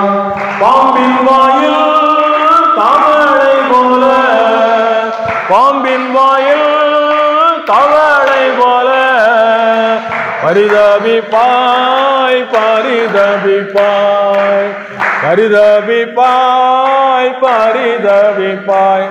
நீதிமொழிகள் 5:14 சொல்லப்பட்டிருக்கு, முடிவிலே உன் மாம்சம் உருவழியும் போது நீ துக்கித்து ஐயோ போதகத்தை வெறுத்தேனே, கடிந்து கொள்ளுதல் என் மனம் அலட்சியம் பண்ணினேன் என்று சொல்லி நீ முறையிடுவாய். ஒரு அருமையான ஒரு பாட்டியம்மா இருந்தாங்க. அந்த பாட்டியம்மாவுக்கு இந்த வாலிப நாட்களில் இந்த சுவிசேஷம் சொல்லப்பட்டது. இயேசு பாவத்தை மன்னிச்சிருக்கிறாரு, அவரை ஏற்றுக்கொண்டா நீங்க பாவரிக்கை செய்தா பாவத்தை மன்னிப்பாரு, உங்களுக்கு பரலோக வாழ்வு தருவாரு. பாட்டி, இயேசு மரணத்தை ஜெயித்திருக்கிறாரு, அவரை உள்ளத்துல ஏற்றுக்கொள்ளுங்க. இல்ல தம்பி, நான் யாருக்கும் எந்த அநியாயமும் செய்யல, அந்த ஆண்டவன் எனக்கு நல்ல இடத்தை தருவாங்க சொல்லிட்டாங்க. வருடங்கள் உருண்டு போனது, காலங்கள் கடந்து போனது. கடைசியில இந்த சரீரமானது உருவழியும் போது அவங்க அவங்க நடந்த ஒரு காரியம் பொய் சொல்லல. இதெல்லாம் எதுக்காக திருஷ்டாந்தமாக சொல்றோம்னு சொன்னா, நமக்குள்ள இருக்கிற விலை மதிக்க முடியாத ஆத்மா பொன்னை போல புடமிடப்பட்டு பொன்னாக விளங்குவதற்கு இந்த யோபு சோதிக்கப்பட்டு கடைசியில் சொல்லும் போது நான் பொன்னாக விளங்குவேன். இயேசு இந்த உலகத்தில் எதுக்கு வருவாங்க தெரியுமா? விலை மதிக்க முடியாத ரட்சிக்கப்பட்ட பரிசுத்த ஆத்மாக்களை ஒரு இமைப்பொழுதில் எடுத்துக்கொள்ளப்படுவது. ஆயத்தமாக இருக்கிறோமா? ஐயா, ஆயத்தமாக இருக்கிறோமா? இயேசு அண்டி கொண்டோமா? இயேசு நமக்கு சொந்த ரட்சகரை மாறிட்டாரா? இன்றைக்கு அவருடைய கல்லறை திறந்த கல்லறையாக இருக்கிறது. வணங்குவாய் ஜெபிஜோதி வருவதாகி மாநிலத்தை ஒரு நொடியில் வகித்து மண்ணின் குணமான சம்சாரம் ஒன்றில்லாமல் குவலயத்தில் தான் உதித்து குருவாய் வந்து தவத்தை காட்டி அன்பான சித்தர்களை இருத்திவிட்டு அகண்ட ஸ்தலம் சென்றவரை அண்டுவாயே, அவர் மீண்டும் வரப்போகிறார். சந்திக்க ஆயத்தமா? சந்திக்க ஆயத்தமா? இந்த பாட்டியமா சரீரம் பலவீனமாச்சு. அவங்க ஒருத்தையெல்லாம் வீட்டில் இருந்தாங்க. வீட்டில் இருந்தவங்க இருளா இருந்தவொடனே பயந்து தெருலைட்டுக்கு வந்துட்டாங்க. தெருலைக்கு வந்து அவங்களுக்கு அந்த ஆவிக்குரிய கண் திறக்குது. அந்த ஆவிக்குரிய கண் திறக்கும் போது என்னெல்லாம் கண்டாங்களோ அதெல்லாம் அப்படியே சொல்றாங்க. ஐயோ, யாரெல்லாம் வந்திருக்கிறாங்களே, கயிறுலாம் கொண்டு வந்திருக்காங்களே, என்னை கட்டி கொண்டு போக வந்திருக்காங்களே, இந்த ஊர்ல யாரும் இல்லையா, என்னை காப்பாற்றுறதுக்கு யாரும் இல்லையா அப்படின்னு சத்தம் போட்டிருக்காங்க. ஆனா மற்றவங்க கண்ணுக்கு அது என்ன செய்யல, தெரியல. மரண நதி வேகமாய் நம் நடுவில் ஓடுதே, ஐயோ மானிடர்கள் யாவரையும் வாரி கொள்ளுதே. மரண நதி வேகமாய் நம் நடுவில் ஓடுதே, ஐயோ மானிடர்கள் யாவரையும் வாரி கொள்ளுதே. மாட மாளிகை கூட கோபுரம் எல்லாம் போற்றுதே, மாட மாளிகை கூட கோபுரம் எல்லாம் போற்றுதே. மாய உடம்பும் மண்ணில் போய் புகுந்து கொள்ளுதே, ஐயோ மாய உடம்பும் மண்ணில் போய் புகுந்து கொள்ளுதே. மண்ணானது தான் முன்னிருந்த மண்ணுக்கு திரும்பாததற்கு முன்னும் இந்த பாட்டியெல்லாம் கேட்கவே இல்லை. கடைசியில வாலிப நாட்கள் பல வருடத்துக்குள்ள சுவிசேஷத்தை சொன்ன அந்த வாலிப தம்பி பார்த்த உடனே, தம்பி என்னை காப்பாற்று, தம்பி நீ காப்பாற்று. என்ன பாட்டி, நாங்க எப்படி பாட்டி காப்பாற்ற? நம்மளை காப்பாற்றுறதுக்கு அவர் தான் பாட்டி இந்த உலகத்துக்கு வந்திருக்கிறாரு, அவர் தான் ரட்சகராக வந்திருக்கிறாரு. அவரால் என்ன வேறொரு ரட்சிப்பு இல்லை. இயேசு கிறிஸ்து நாமமே அல்லாமல் வேறொரு நாமம் கட்டளையிடப்படவும் இல்லை. இயேசு கிறிஸ்து ஒரு தாழ்மையானவராக வந்தார், ஏழ்மையானவராக வந்தார். அவர் நன்மை செய்கிறவராக சுற்றித் இருந்தார். மோசம் என்ன செய்யறாரு தெரியுமா? அனித்தியமான பாவ சந்தோஷத்தை வெறுத்து இனி வரும் பலன்களின் நோக்கமாகி அந்த தேவ ஜனங்களோடு கூட துன்பத்தை அனுபவிப்பதை தெரிந்து கொண்டு இனி என்ன வரப்போகுது, சந்தோஷமான ஒரு வாழ்வு கிடைக்க போகுது. ஒரு வாலிப தங்கச்சி வயிற்றுல ஒரு கட்டி சுகமாகல, ஆயத்தப்ப எத்தனையோ ஆஸ்பத்திரி கொண்டு போனாங்க, கடையில் வேலூர் கொண்டு போய் காமிச்சாங்க. என் மகா கஷ்டப்படுறா, டீச்சர் ட்ரைனிங் வேலை பார்த்துக்கிட்டு இருந்த வாலிப தங்கச்சி, காப்பாத்துங்க, நாங்க ஆப்ரேஷன் பண்ணலாம், அந்த கட்டியை அகற்றிடலாம், ஆனா உயிருக்கு கேரண்டி சொல்ல முடியாது. என்ன சொல்றீங்க? கையெழுத்து போட்டு கொடுத்தாங்க. என் மக படுற கஷ்டத்தை எங்களால் தாங்க முடியல, ஆப்ரேஷன் பண்ணுங்க, பிழைச்சா பிழைக்கிட்ட எல்லா ஆண்டவர் வச்ச வழி பாரத்தோடு ஒப்பு கொடுத்தாங்க. ஆப்ரேஷன் நடந்துச்சு. ஆப்ரேஷன் முடிஞ்ச பிறகு உயிருக்கு ஆபத்து, உயிருக்கு ஆபத்து வந்தோடனே உங்க ஊர் உடன்படின்னு சொல்றீங்க, அது வரைக்கும் தான் உடம்புல உயிர் இருக்கும், ஆகினால நீங்க கொண்டு வாங்க அப்படின்னு சொல்லிட்டாங்க. வரும்போது நாசரேத் லூக்கா ஆஸ்பத்திரியில் வைத்திருந்தாங்க. நான் சொந்த ஊர்ல உள்ள தேவ பிள்ளைகளும் போய் பார்த்தாங்க. ஏம்மா தங்கச்சி எப்படி இருக்காமா, நான் கேள்விப்பட்டோம் அப்படின்னு. இன்னைய ஸ்தோத்திரம், நான் நல்லா இருக்கேன், ஆனா பிழைக்க மாட்டேன். மருத்துவர்கள் இப்படி சொல்லிட்டாங்க. ஏன்னு சொன்னேன், சரீரம் பலவீனமாயிட்டு பிழைக்க மாட்டேன். எனக்கு இந்த ஆவிக்குரிய பிரகாரமா என் கால் மாட்டிலையும் என் தலைக்கு மாட்டிலையும் தேவதூதர்கள் வர ஆரம்பிச்சிட்டாங்கன்னே என்று சொல்லி அந்த நம்பிக்கை வெளிப்படுத்தினா பாருங்க. அடுத்த நாள் இறந்த பிறகு அந்த சரீரத்தை வைத்து அந்த பாட்டு பாடி ஒரு சந்தோஷமாக மகிமையிலே செல்லுகிற ஒரு பாடல்கள் பாடி, மாற்றி மிகும் மோட்ச நகர் மகிமையில் சொல்வேன், மாற்றி மிகும் மோட்ச நகர் மகிமையில் சொல்வேன், அந்த மங்களம் சேர் மாளிகைக்குள் எப்போ சேருவேன், அந்த மங்களம் சேர் மாளிகைக்குள் எப்போ சேருவேன். பட்டணத்து வீர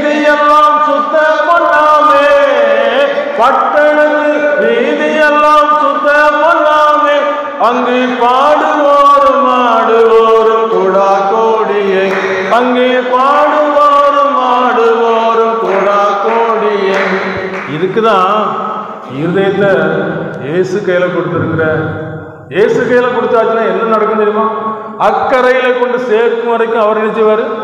புயல் அடிச்சாலும் சரி, காற்று அடிச்சாலும் சரி, கடலே இறையாமே அமைதலாயிரும் சொல்லி அக்கறை கொண்டு சேர்த்துருவார்.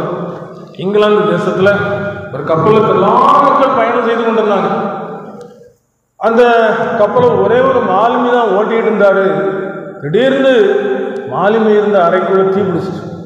முக்கியமான இடம் தான். தீப்பிடிச்ச உடனே மாலுமி யோசிச்சாரு, சுக்கான விட்டுட்டு போனா நம்ம பாட்டு குறைச்சிக்கலாம், ஆட்களோட நீச்சல் தெரிய விட்டு. ஆனா மக்களுடைய நிலைமை யோசிச்சாரு. பக்கத்துல துறைமுகம் கொண்டு சேர்க்கணும்னு சொல்லி சுக்கான விடவே இல்லை. சுக்கான பிடிச்சி அந்த மக்கள் எல்லாரையும் துறைமுகத்துல கொண்டு சேர்த்தாச்சு. சேர்த்த பிறகு மக்கள் எல்லாரும் காப்பாற்றப்பட்டாங்க. மாலுமி அறைக்குள்ள போய் பார்க்கும்போது ஒரு கறிக்கட்டையாக இருந்தார். கறிக்கட்டையாக இருந்த அவருடைய சரீரத்தை எடுத்து செல்லும்போது, எங்கள் ஜீவனை காப்பாற்றியதற்காக தன் ஜீவனை ஒப்பு கொடுத்தார். ஆண்டவர் நம்மை ஜீவன் தப்ப செல்வதற்காக, நம்முடைய ஜீவனை காப்பதற்காக தன் ஜீவனை கொடுத்திருக்கிறார். உனக்காக நான் மரித்தேனே, எனக்காக நீ என்ன செய்தாய்? உனக்காக நான் மரித்தேனே, எனக்காக நீ என்ன செய்தாய்? எனக்காக நீ என்ன செய்தாய்? இந்த வேளையில உங்கள்கிட்ட சொல்ற ஒரே ஒரு காரியம், நாங்களே எங்கள் வாலிப நாட்களில் இருதயத்தை திறந்து கொடுத்து என்னெல்லாம் ஆண்டு சந்திக்கும் போது, எனக்கு 5 வயசாக இருக்கும் அம்மா இறந்துட்டாங்க. ஒரு போர்டிங்கில் சேர்ந்து படித்தேன். போர்டிங்கில் சேர்ந்து படிக்கும்போது ஒரு நாள் ஒரு பெரிய பையனை அடித்ததுனால அந்த பக்கத்தில் இருந்த மீன் தொட்டிகள் வந்து சாகணும்னு நினச்சேன். அப்போ தான் ஆண்டவர், என் தாய் மறந்தாலும் நான் அவனை மறக்க மாட்டேன்னு சொல்லி, அவளுக்கு நீ என்ன பின்பற்றி அவனுக்கு நித்திய வாழ்வு தருவேன்னு சொல்லி சொன்னாங்க. அது மட்டுமல்ல, இந்த நித்திய வாழ்வை தருவதற்கு நான் என்னெல்லாம் செய்யணும்னு சொல்லி கற்றுக் கொடுத்தாங்க. முதல்ல ஒரு வார்த்தை வெளிப்படுத்தின விசேஷம் 3ஆம் அதிகாரம் 20ஆம் வசனம் சொல்லப்பட்டிருக்கு. இதோ வாசல் படியில் நின்று கதவை தட்டுகிறேன், ஒருவன் என் சத்தத்தை கேட்டு கதவை திறந்தால் ஆனவனிடத்தில் பிரவேசித்து அவனோடு போஜனம் பண்ணுவேன், அவனும் என்னோடு கூட போஜனம் பண்ணுவான். இந்த உலகத்துல நம்முடைய வாழ்க்கை ஓட்டம் முடிந்தாலும் மறுமையிலே ஒரு மகிமையிலே அவரோடு கூட நித்திய காலமாக விருந்து, ஒரு நல்ல ஒரு உபசரிப்பு, தேவதூதுகள் அங்கே நமக்கு பணிவிடை செய்கிற ஒரு ஆசீர்வாதம், எத்தனை மகிழ்ச்சியான ஒரு காரியம். இந்த நல்ல ஈவுகளை நம்முடைய தேவன் நமக்கு உண்டு பண்ணி வைத்திருக்கிறார். ஆகையினால் நாம் செய்ய வேண்டிய ஒரு காரியம் என்ன? அவரை சந்திக்க ஆயத்தப்பட வேண்டும். தேவனை சந்திக்க ஆயத்தப்படுது. ஆயத்தப்பட என்ன செய்யறது? இசைக்கியா தீர்க்கதரிசிக்கு ஒரு வார்த்தை சொல்லியாச்சு, நீ பிழைக்க மாட்டான், உன் வீட்டுக்காரருக்கு ஆயத்தப்படுன்னு சொல்லும்போது மனங்கசந்து அழுதான். யாரெல்லாம் மனங்கசந்து அழுகிறோம்? மனங்கசந்து அழுகிறோமா? எனக்கு இந்த வருஷத்தில் ஆண்டு துவக்கத்தில் சொன்னது எல்லாம் நடக்க போகுது. விழித்திருந்து ஜெபம் பண்ணு, விழித்திருந்து ஜெபம் பண்ணு. நினையாத நேரத்தில் மனுஷகுமார் திருடரும் சொல்லிட்டு வரலாம். ஃபோன் போட்டு இன்னைக்கு உங்கள் வீட்டுக்கு வந்து திருட வரேன்னு சொல்லிட்டு வரலாம். திருட வந்து எதை தருவான்? விலை மதிக்க முடியாத பொருட்களை தான் திருடிட்டு போவான். ஒரு மனுஷன் என்ன செஞ்சான்னா, அப்படியே காட்டு வழியாக வந்துக்கிட்டே இருக்கும்போது நிறைய கற்களை பொறுக்கி பைக்குள்ள போட்டுக்கிட்டு வர்ற வழியில் ஒவ்வொன்றா வீசிட்டு கடைசியில் ஒரு சில கற்களை எழுந்திரிச்சு வீட்டில் வந்து வச்சான். ராத்திரி இருட்டுக்குள்ளது பலபலன்னு ஜொலிக்க ஆரம்பிச்சு பார்த்தான். இந்த கல் வேற கல் போல் இருக்கு, வித்தியாசமா இருக்கு அப்படின்னு சொல்லி, இது வேற கல் போல் விலை மதிக்க முடியாத முத்து போல் இருக்கு அப்படின்னு சொல்லிட்டு கொண்டு முத்தி ஆவட்டை கொண்டு கொடுத்து, ஏன் அந்த பரிசுத்து பாருங்க, இவ்வளவு விலைக்கு நான் எடுத்துக்கிறேன்னு சொல்லி சொன்னவொடனே எனக்கு அப்படியே தூக்கி வாரி போட்டு, எத்தனையோ கிருபை உன்னுயிர்க்கு செய்தாரே, எத்தனையோ கிருபை இத்தனை மூடி சுட்டின ரூபடி, இத்தனை மூடி சுட்டின ரூபடி, நித்தியமான ஜீவனை மீட்டதால்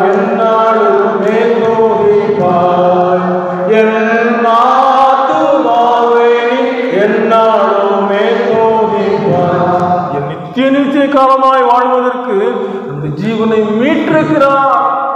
இயேசு எனக்கு வேண்டாமா? என்னை விட்டு தூரப்பட்டு மாயை பின்பற்றி வீணராய் போவதற்கு என்னிடத்துல என்ன அநியாயத்தை கண்டாங்க? ஒரு அநியாயம் ஒருத்தருக்கு நான் செய்யல. ஒன்றே ஒன்று, இந்த பாவம் நிறைந்த உலகத்துல இந்த உலகத்தை வெறுத்து ஒருவன் என்னை பின்பற்றி வர விரும்பினால் அவன் தன்னைத்தான் வெறுத்து தன் சிலுவையை எடுத்துக்கொண்டு என்னை பின்பற்ற கடன் தெரியுது. பரலோகத்தில் இருக்கிற பிதாவின் சித்தத்தின்படி செய்கிறவனே அதில் பிரவேசிப்பானே அல்லாமல் என்னை நோக்கி கர்த்தாவே கர்த்தாவே என்று சொல்கிறவர்கள் பிரவேசிப்பது இல்லை என்று சொல்லி மற்ற 7:21 சொல்லியிருக்கிறார். யோவான் 3ஆம் அதிகாரத்தில் சொல்லியிருக்கிறாரு, ஒருவன் மறுபடியும் பிறவாவிட்டால் தேவனுடைய ராஜ்யத்தை காண மாட்டான்னு சொல்லியிருக்கிறார். யோசித்து பார்ப்போம், இன்னைக்கு நம்ம தேவனுடைய ராஜ்யத்துக்குள்ள பிரவேசிக்கிறவங்களா இருக்கிறோமா? ஒரு இமைப்பொழுதுல இயேசு கிறிஸ்து வந்தா மறுரூபமாக்கப்படுகிற ஒரு காரியத்தை உடையவங்களா இருக்கிறோமா? 2 பேதுரு 3ஆம் அதிகாரம் 11ஆம் வசனம் சொல்லுது, இப்படி இவைகளெல்லாம் அழிந்து போகிறதா இருக்கிறபடியால் நீங்கள் எப்படிப்பட்ட பரிசுத்த நடக்கையும் தேவபக்தி உள்ளவர்களாய் இருக்க வேண்டும். இப்படிலாம் நடக்க போகுது.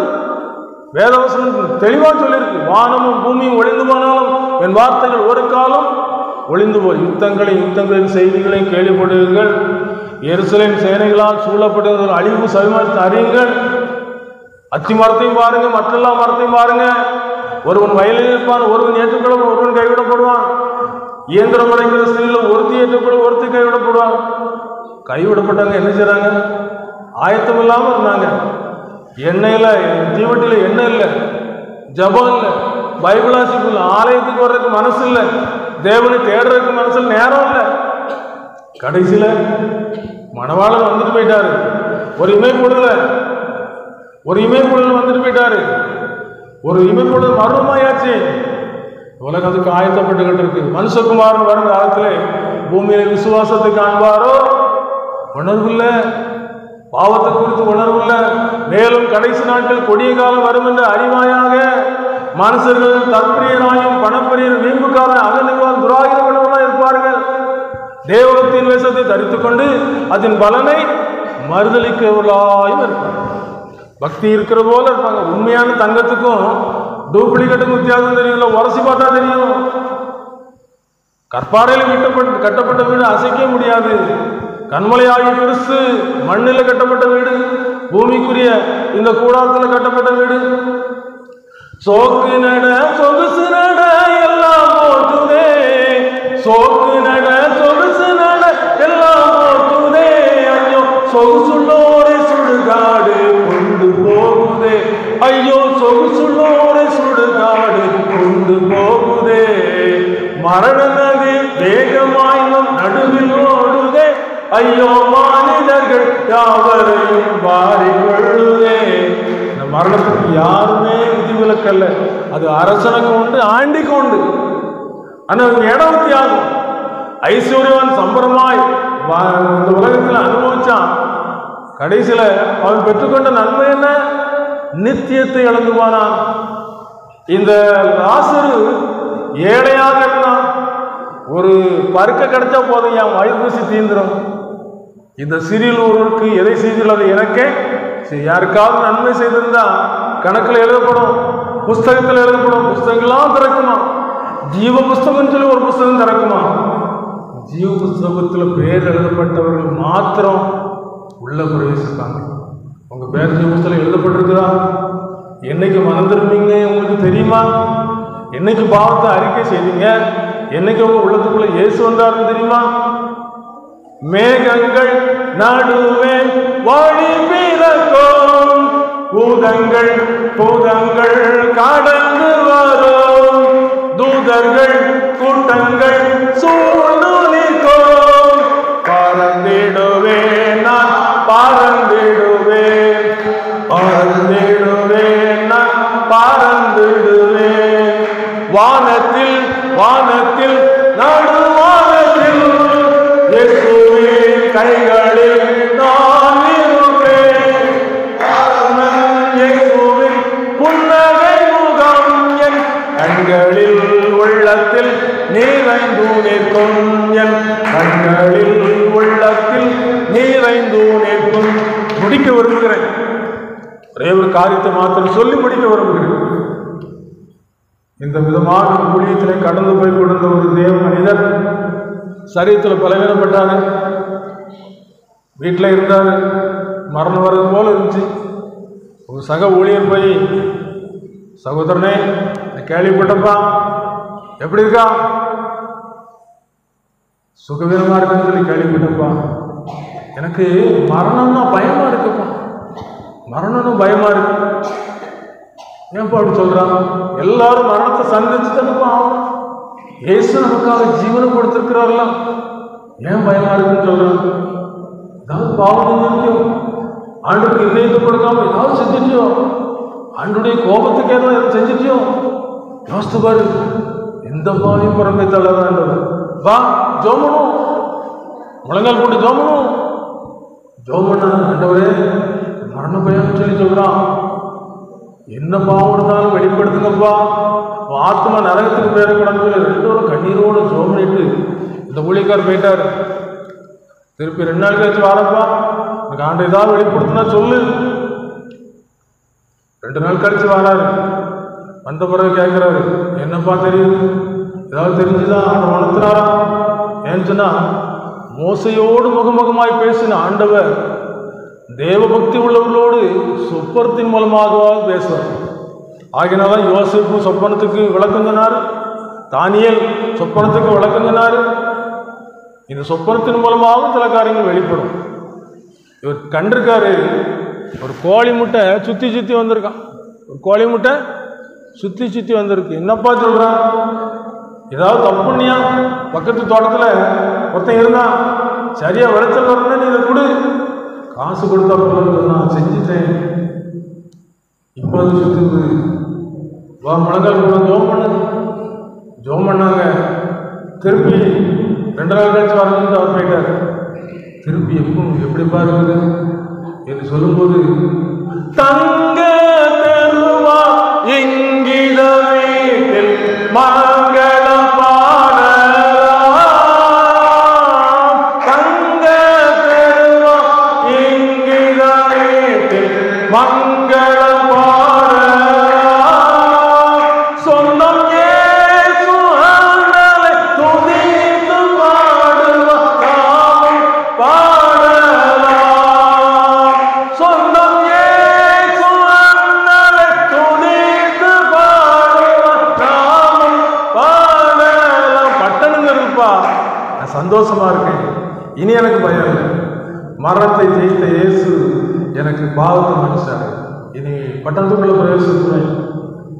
அன்புக்குரியவர்களே, முடிக்க விரும்புகிறேன். யோசித்து பார்ப்போம். நீங்கள் ரசிக்கப்பட்டிருந்தா ரொம்ப சந்தோஷம். ரசிக்கப்படாமல் அல்லது ஏதோ ஒரு பாவத்தில் தொடர்பு வச்சிருந்தா, ஒரு சின்ன பாவம்டா போதும். நீங்கள் சாத்தானுடைய கிரியைகளுக்கு ஒரு அருமையான ஒரு விளக்கம் சொல்லுவாங்க. ஒரு வீட்டை வாடகை கொடுத்துட்டு அந்த வீட்டில் உரிமைக்காரன் நினைச்சவானா ஒரு ஆணி அடிக்க மட்டும் நினைச்சவானா பெர்மிஷன் கேட்பாங்க. அந்த ஆணி அடிக்க பெர்மிஷன் கொடுத்தாச்சுன்னா ஒரே ஒரு அந்த ஆணியில் தினமும் நினைச்சிட்டே வந்து அவனுக்கு விருப்பமான தொகை போட்டு போய்கிட்டே இருக்கலாம். ஒரு கருவாட்டை கொண்டு போடலாம், ஒரு நாற்றம் எடுக்கிற ஒரு காரியத்தை கொண்டு போடலாம். செத்த ஈக்கள் தைலக்காண்டிய தைலத்தை நாரி கெட்டு போக பண்ணுகிறது போல ஒரு பாவம் ஒரு மனுஷன் நினைச்சிடும் கீழாய்க்கும். நம்ம நிறைய வீடுகளுக்கு போவோம், விருந்து வீடுகளுக்கு, கல்யாண வீட்டுக்கு போவோம், நல்ல வஸ்திரத்தை போட்டுப்போம், வெள்ளை வஸ்திரத்தை போட்டுப்போம், நல்ல மழை பெஞ்சிருக்கும், நம்ம நடந்து போயிட்டு இருப்போம். திடீர்னு ஒருத்தன் ஸ்பீடாக போவான், சட்டார்னு அடிப்பான். ஒரு செகண்டில் நம்ம வஸ்திரம் எல்லாம் கரப்பட்டு போயிடும். செத்த ஈக்கள் தைலக்காடு விட்டு அந்த தைலத்தின் ஆறி கெட்டு போக பண்ணும் போல சொற்பமதியனும் ஒரே ஒரு இடம் கொடுத்தா அந்த யூதாஸ் காரியத்து பண ஆசை உள்ளவனாக இருந்தான். ஒரே ஒரு காரியத்துக்கு இடம் கொடுத்தான், நித்தியத்தை இழந்து போனான். தேவனோடு கூட உள்ள உறவையா இருந்து போனான். யோசித்து பார்க்கணும். ரட்சிக்கப்பட்ட ஒரு நிலைமை தான். ரட்சிப்பின் மகிமை சிங்காசனத்தில் வீட்டிருக்கிற ஆண்டவரை சந்திக்கும் போது இயேசுவின் ரத்தத்தினால கழுவப்பட்டவர்கள் தைரியம் எனக்கள் அங்கே பரலோகத்தில் நித்தியத்த காலமாக வாழும். ஒப்பு கொடுத்துருந்தா சந்தோஷம், விழித்திருந்து ஜெபம் பண்ணா சந்தோஷம், நீங்கள் ஆயத்தமாக இருந்தால் சந்தோஷம். இயேசு கிறிஸ்து திருச்சபையில் இன்றைக்கு கொடுத்திருக்கிற இந்த ஆவியானவர் எப்போதும் போராட மாட்டார். எப்போதும் போராடும் மனுஷனோட எப்போதும் போராடுவது இல்லை. நோவா காலத்திலே சொல்லிட்டார், மனுஷனுடைய அக்கிரமம் பூமியில் நித்தமும் கொள்ளாது. தனக்கு விரும்பின அக்கிரமத்தை செய்வான். ஆனா அவனவனுடைய கிரிகளின்படி அவனவனுக்கு நான் அளிக்கும் என்னோடு கூட வருகிறது. நம்ம என்ன செஞ்சோமோ, நன்மை செஞ்சா நன்மை செஞ்சக்கூடிய பலன் கிடைக்கும், தீமை செஞ்சா தீமை செஞ்சக்கூடிய பலன் கிடைக்கும். இன்னொரு ஒரு வசனம் ஞாபகத்துக்கு வருது, அதை மாத்திரம் வாசித்து நிறைவு செய்கிறேன். 2 தெசலோனிக்கேயர் 1ஆம் அதிகாரம்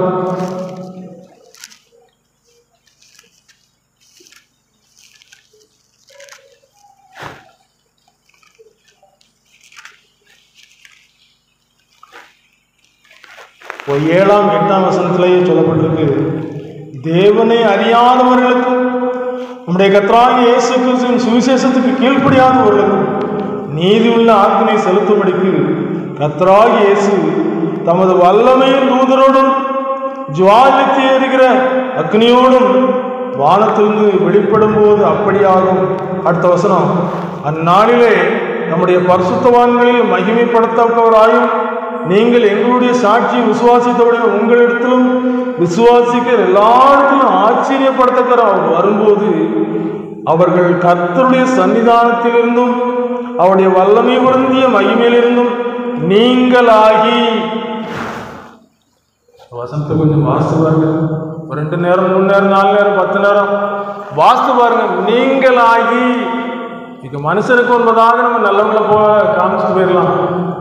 மனுஷன் முகத்தை பார்க்கிறான், கர்த்தரோ இருதயத்தை பார்க்கிறார். இருதயத்தை பார்க்கிற ஆண்டவருக்கு தான் மறைக்காமல், தன் பாவங்களை மறைக்காமல் அறிக்கை செய்து விட்டு விடுகிறவன் இரக்கம்.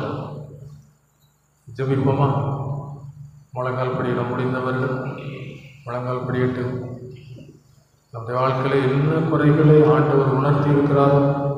திருவசனத்தை கேட்கும்போது கண்ணாடியில் பார்க்கறது போல ஒரு சுபாவத்தை ஆண்டவர் வெளிப்படுத்தணும். திருவசனத்தை கேட்கணும், அதன்படி செய்ய வேண்டும். வேத வாக்கியங்களை ஆராய்ந்து பாருங்கள், அவைகளால் அவர்களுக்கு நித்திய ஜீவனம் உண்டு அறிகிறீர்கள். என்னை குறித்து சொல்லி இருக்கிறவர்களும் அவைகளே. ஆனா உங்களுக்கு மனதில்லை. இந்த உலகம் வேணுமே, லோகத்தினுடைய மனைவி பின்னிட்டு பார்த்தாங்களே, உப்பு தூணா மாறினாங்களே. இயேசு கிறிஸ்து வருங்காலத்திலே வருகையிலே இப்படி அநேகரை சாத்தான் வஞ்சித்து, வா நமக்கு கொடுக்கப்பட்ட இடம் அங்க இருக்கு, கூட்டு போறோம். நம்ம சொல்லுவோம் எங்களுடைய ஐக்கியம் பிதாவோடு குமாரனை இயேசு கிறிஸ்துவோடும் சொல்லுவோமா? எந்த ஐக்கியம் இருக்குது அந்த ஐக்கியம் தான் இருக்கும். தேவனுக்கும் அவருடைய ராஜ்யத்துக்கும் நம்மை ஒப்பு கொடுத்திருந்தால் கிறிஸ்துவனுடையவர்கள் தங்களுடைய மாம்சத்தையும் அதன் ஆசைகளையும் சிலுவையில் அறிந்திருக்கிறார்கள். புசித்து குடிப்பதல்ல, தேவனுடைய ராஜ்யம் புசித்து குடிப்பதல்ல. அது நீதியும், அது சமாதானமும், அது பரிசுத்தாவினுடைய சந்தோஷம். உள்ளத்துக்குள்ள இயேசு வந்தா பெரிய ஒரு சந்தோஷம். இந்த நாளிலே கர்த்தர் மகிமைப்படுத்தவராயிருப்பார், வல்லமை உள்ளவராயிருப்பார். ஆண்டவரை ஏற்றுக்கொள்ளாதவர், ஆண்டவரை விசுவாசிக்காதவர்கள், ஆண்டவருக்கு இருதயம் கொடுக்காதவர்கள், ஆயத்தம் இல்லாதவர்கள் நீங்களாகி. சில வகுப்புல பிள்ளைகள் பாஸ் பண்ண உடனே பேரெல்லாம் வாசிப்பாங்க, வாசிக்காத பேரு அப்படியே நீக்கப்படும். நீங்க போவான்னா உனக்கு ப்ரமோஷன் இல்லை. எவ்வளவு பெரிதான். அன்றைக்கு நம்ம கைவிடப்பட்டு நிற்கும்போது தேவனுடைய அன்பு நெருங்கிய ஒரு புது சிருஷ்டிய காரியம் ஒரு கிறிஸ்துக்குள் இருந்தால் புது சிருஷ்டி. ஏன்னு சொன்னா பழைய ஏற்பாட்டில் நியாயப்பிரமாணத்தின் எழுத்து கொல்லுகிறதாக இருக்கிறது, ஆவி உயிர்ப்பிக்கிறதாக இருக்கிறது.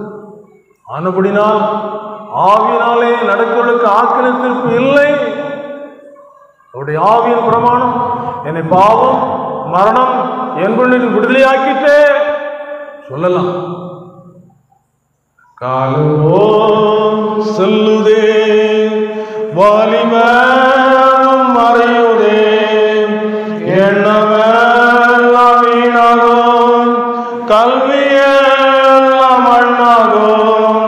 மகிமையில் இயேசுவை தரிசிக்கும் நேரத்தில் அந்த நாள் நல்ல நாள், பாக்கிய நாள். அந்த நாள் நல்ல நாள், பாக்கிய நாள். ஒப்பு கொடுப்பீங்களா? இயேசுக்கு இறைத்து ஒப்பு கொடுப்பீங்களா? உலகத்துல கல்வி செல்வம் எல்லாம் வீணா போயிடும்.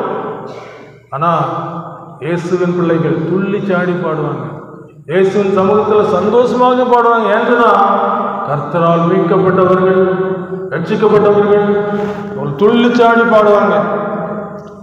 உலகத்தின் மாந்தரே கலங்காடுவாருமே, இயேசுவை அண்டினால் கிளேசங்கள் மாறிப்போம். மகிமையில் இயேசுவை தரிசிக்கும் நேரத்தில் அந்த நாள் நல்ல நாள், பாக்கிய நாள். அந்த நாள் நல்ல